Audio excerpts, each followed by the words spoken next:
السلام علیکم ورحمۃ اللہ وبرکاتہ۔ I hope you all are well. الحمد للہ رمضان المبارک کا بابرکت مہینہ چل رہا ہے اور ہم آخری عشرے میں داخل ہونے والے ہیں، وہ عشرہ جو بہت اہمیت کا حامل ہے۔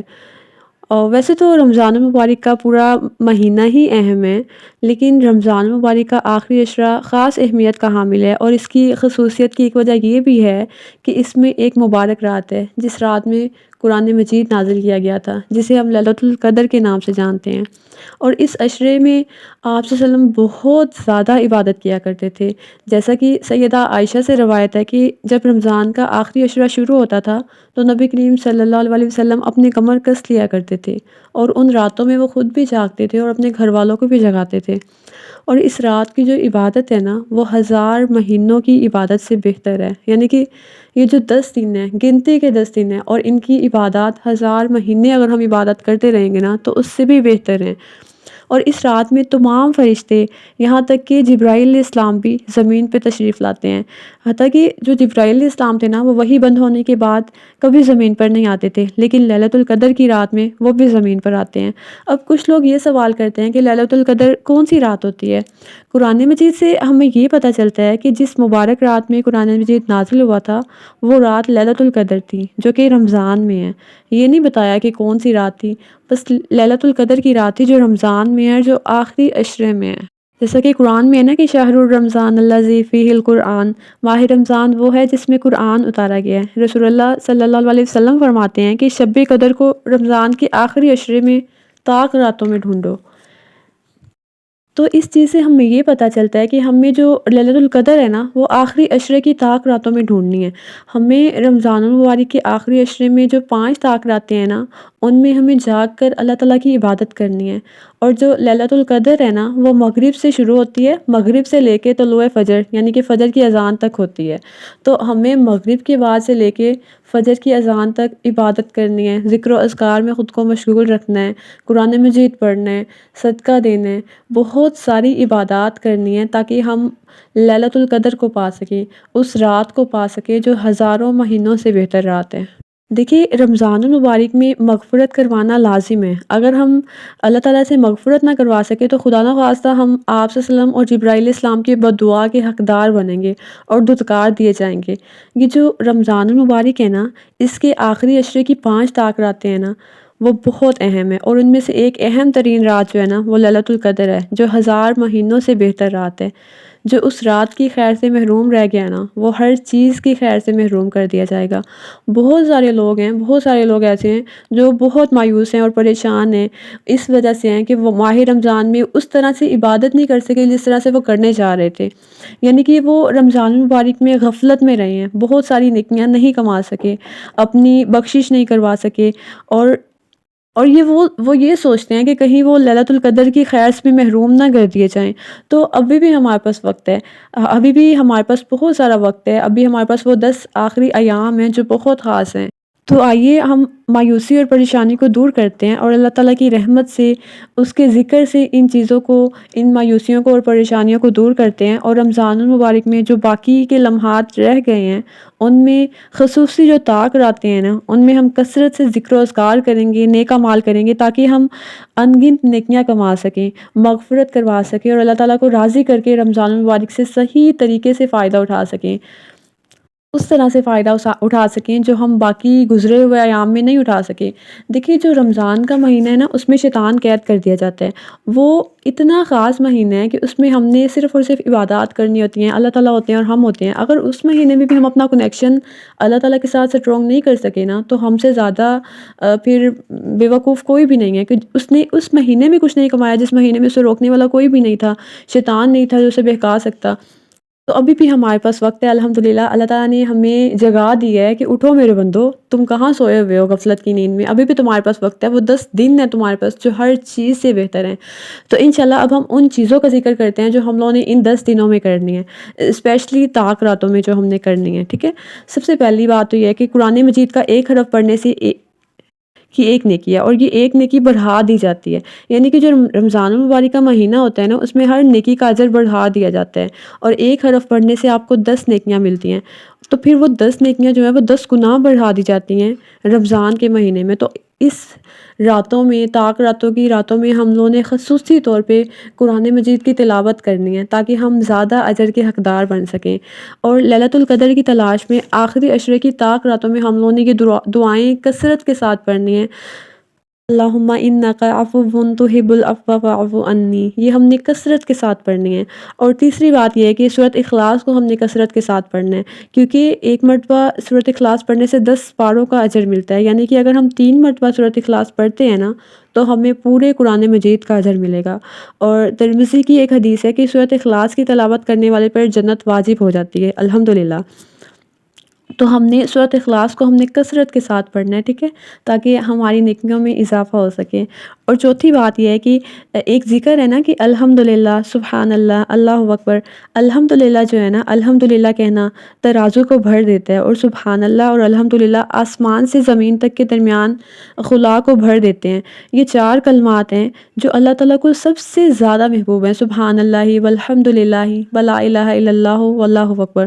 تو ہم نے ان راتوں میں، ان دنوں میں یہ ذکر کثرت کے ساتھ پڑھنے ہیں، کیونکہ یہ اللہ تعالیٰ کو سب سے زیادہ پسند ہے۔ اور چوتھی بات یہ ہے کہ 2 کلمات ایسے ہیں جو اللہ تعالیٰ کو اور زیادہ پسند ہیں، بہت زیادہ پسند ہیں، جو زبان پہ پڑھنے میں تو ہلکے ہیں لیکن وہ قیامت کے دن اعمال کے ترازو میں بہت زیادہ بھاری ہوں گے۔ اور وہ کلمات یہ ہیں کہ سبحان اللہ و بحمدہ سبحان اللہ العظیم۔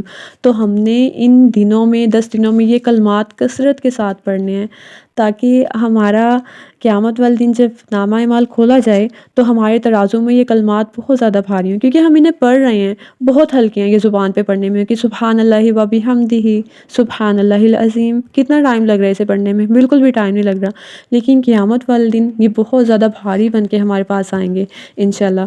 تو اگلی بات یہ ہے کہ دیکھیے، جو شخص مغرب کے بعد 10 مرتبہ یہ کہتا ہے نا کہ لا الہ الا اللہ وحدہ لا شریک لہ لہ الملک ولہ الحمد یحیی و یمیت وہو علی کل شیء قدیر، تو اللہ تعالیٰ اس کی صبح تک حفاظت کرتے ہیں۔ اللہ تعالیٰ صبح تک اس کی حفاظت کے لیے فرشتے بھیجیں گے جو شیطان سے اس کی حفاظت کریں گے، اور اس کے لیے 10 نیکیاں لکھ دی جائیں گی جو اسے اجر و ثواب کا مستحق بنائیں گے، اور اس کی برائیاں اور گناہ جو ہوں گے نا وہ مٹا دیے جائیں گے، اور اسے 10 غلام آزاد کرنے کا ثواب ملے گا۔ سبحان اللہ۔ جو شخص مغرب کے بعد 10 مرتبہ کہے گا نا کہ لا الہ الا اللہ وحدہ لا شریک لہ لہ الملک ولہ الحمد یحیی و یمیت وہو علی کل شیء قدیر، تو اللہ تعالیٰ اس کی حفاظت کے لیے فرشتے بھی بھیجیں گے، اس کے لیے 10 نیکیاں بھی لکھی جائیں گے، اور اس کے گناہ بھی مٹا دیے جائیں گے، اور اسے 10 مسلمان غلام آزاد کرانے کا بھی ثواب ملے گا۔ سبحان اللہ۔ اور اگلی بات یہ ہے کہ جس نے استغفر اللہ الذی لا الہ الا هو الحی القیوم جس نے استغفر اللہ الذی لا الہ الا هو الحی القیوم واتوب الیہ کہا تو اس کے گناہ معاف کر دیے جائیں گے، اگرچہ پھر اس کے گناہ میدان جنگ سے بھاگ کے ہی وہ کیوں نہ آیا ہو۔ جو شخص یہ کہے گا نا تو اس کے گناہ مٹا دیے جائیں گے۔ اور ہم لوگ اتنے گناہ کرتے ہیں، دن میں اتنے گناہ کر دیے ہیں کہ ہمیں ان کا پتہ بھی نہیں ہوتا، تو ہمیں کثرت سے استغفار کرنی چاہیے تاکہ ہماری وہ گناہ بھی مٹا دیے جائیں جو ہمیں معلوم ہی نہیں ہے کہ ہم لوگ کرتے ہیں۔ رسول اللہ صلی اللہ علیہ وسلم جب بھی کسی مجلس میں بیٹھتے تھے نا وہ 70 سے 100 دفعہ استغفار پڑھتے تھے، تو ہم لوگوں نے بھی اس عادت کو اپنانا ہے انشاءاللہ۔ اور اگلی بات یہ ہے کہ ہم لوگوں نے کثرت سے ان دنوں میں، ان راتوں میں درود ابراہیمی کا اہتمام کرنا ہے، کیونکہ ایک مرتبہ درود پڑھنے سے 10 رحمتیں ملتی ہیں۔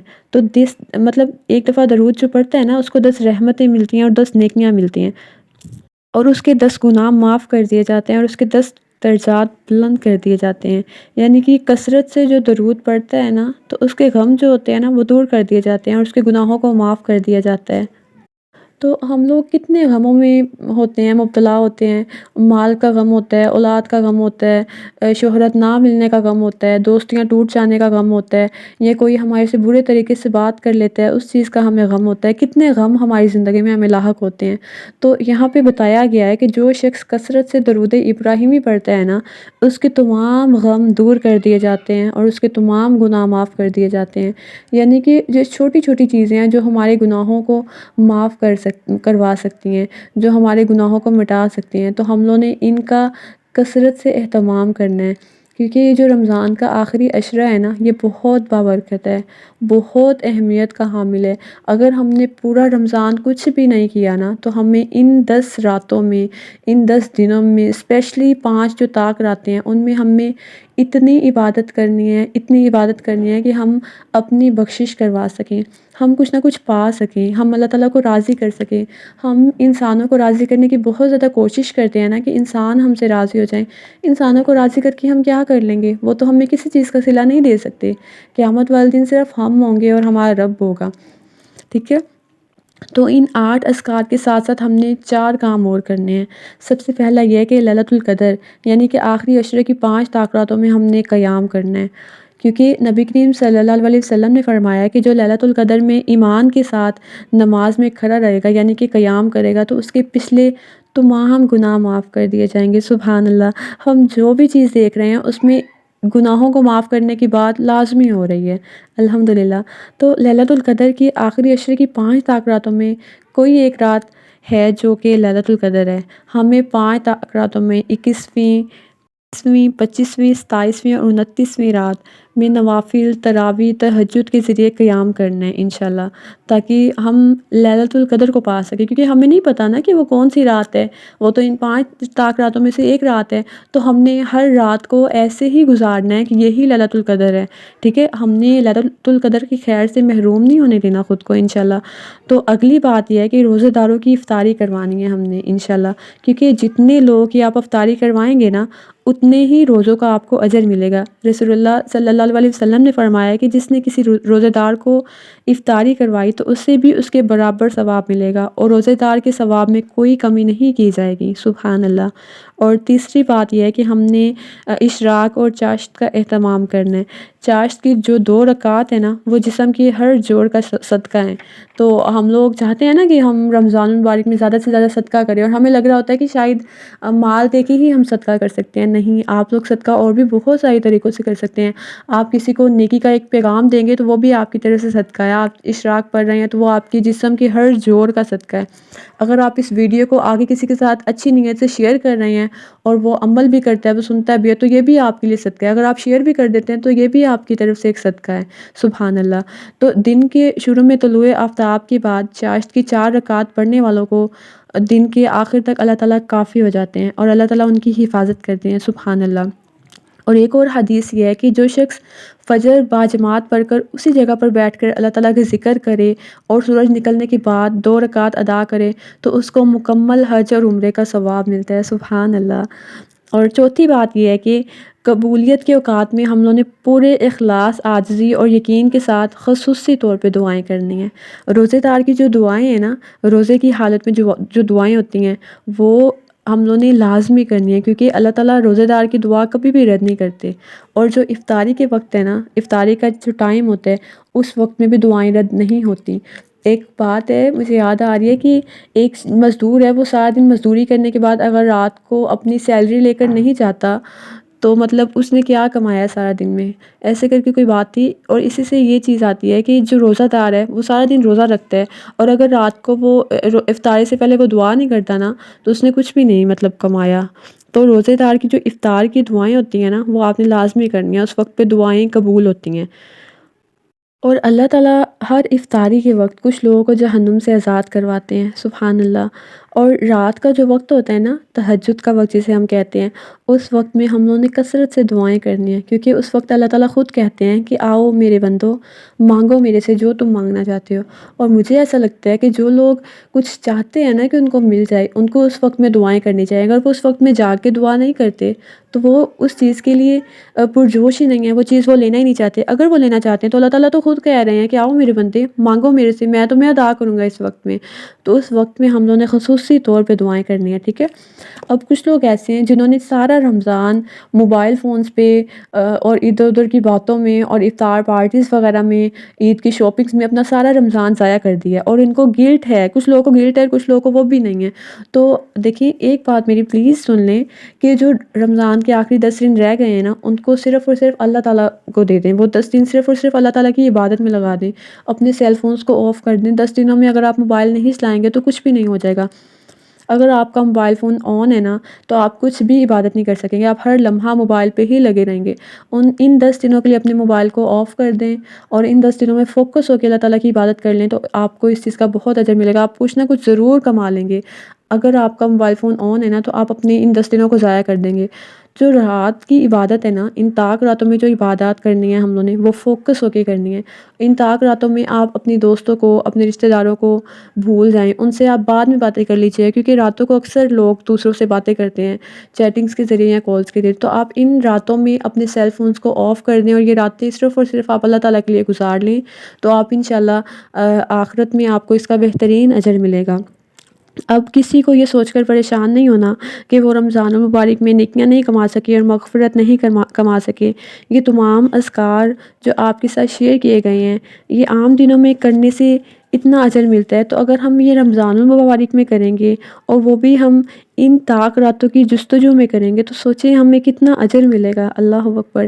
تو اب اپنی مایوسی کو ختم کر دیں کہ ہم رمضان میں کچھ نہیں کر سکے، آپ ابھی بھی بہت کچھ کر سکتے ہیں، اور جو بقیہ رمضان کے دن رہ گئے ہیں ان کو اذکار سے اپنی زبان پہ اذکار کو رکھیں اور انگنت نیکیاں کمائیں، اور طاق راتوں میں لازمی ان اذکار کو، ان دعاؤں کو اور بہت ساری نیک اعمال کو اور قرآن مجید کی تلاوت سے اور podcast, Islamic podcast, اگر آپ نماز اور روزے کی حالت میں نہیں ہیں، آپ نہیں پڑھ سکے، تو آپ قرآن مجید پڑھ سکتے ہیں، آپ ذکر و اذکار کر سکتے ہیں، آپ دعائیں مانگ سکتے ہیں، آپ اسلامک پوڈ کاسٹ سن سکتے ہیں، آپ اسلامک بکس پڑھ سکتے ہیں انشاءاللہ۔ کیونکہ جو لیلۃ القدر ہوگی نا، اس میں جو بھی ذکر یا نیکی آپ کریں گے وہ ایسے ہی ہے جیسے آپ نے 80 سال 4 ماہ تک آپ وہ ذکر یا نیکی کرتے رہے ہیں، بلکہ اس سے بھی بہتر اجر آپ کو ملے گا انشاءاللہ۔ تو ہم لوگوں نے ان 10 راتوں کو بالکل بھی ضائع نہیں کرنا۔ اگر آپ رمضان کے پہلے 20 دنوں کو ضائع کر چکے ہیں تو ابھی بھی آپ کے پاس 10 دن ہیں، انشاءاللہ ہم نے اس کو مزید بہتر کرنا ہے تاکہ ہم لیلۃ القدر کو پا سکیں انشاءاللہ۔ تو اس ویڈیو کو آپ نے سب نے لازمی شیئر کرنا ہے، اپنے اسٹیٹس پہ اور اپنے گروپس پہ لازمی شیئر کرنا ہے، تاکہ جو لوگ رمضان کی خیر سے محروم ہو گئے ہیں وہ اگلے 10 دن اپنے بہترین طریقے سے گزار سکیں اور ہمیں بھی اجر و ثواب مل سکے، کیونکہ جو لوگ آگے نیکی کو پھیلاتے ہیں ان کو بھی اس چیز کا اجر ملتا ہے انشاءاللہ۔ تو آپ نے اس ویڈیو کو لازمی شیئر کرنا ہے انشاءاللہ، اور اللہ تعالیٰ سے دعا ہے کہ اللہ تعالیٰ ہمیں اگلے 10 دن بہترین طریقے سے گزارنے کی توفیق عطا فرمائیں، آمین۔ سبحانک اللہم و بحمدک، اشہد ان لا الہ الا انت، استغفرک و اتوب الیک۔ السلام علیکم ورحمۃ اللہ وبرکاتہ۔